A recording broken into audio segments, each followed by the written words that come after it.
Mamay biopic film ipinalabas na.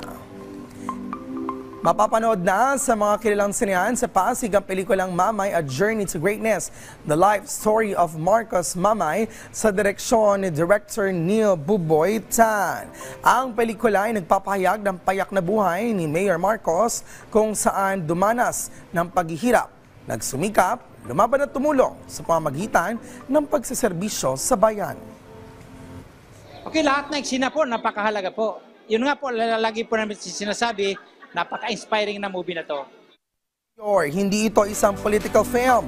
Starring dito si Jeric Raval kung saan gumanap ito bilang si Mayor Marcos Mamay, si Aramina bilang kanyang asawa at TJ Marquez bilang batang Marcos Mamay.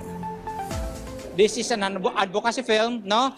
So gumagawa tayo ng mga advocacy film, mga inspiring movie, para kahit pa paano, no, ma-highlight natin that poverty is not the hindrance to success. Na maintindihan po, no, na maging inspiring movie para sa mga kabataan, lalong-lalo na sa hindi yung mga kabataan na galing sa mahirap ay hindi makatapos ng pag-aaral dahil sa kahirapan. Huwag po natin gawing hadlang ang pagiging mahirap para hindi makatapos ng pag-aaral. Ang film premiere ay dinaluhan din ng ilan sa kanyang celebrity friends at isa nga rito ay si PCSO Director Imelda Papin.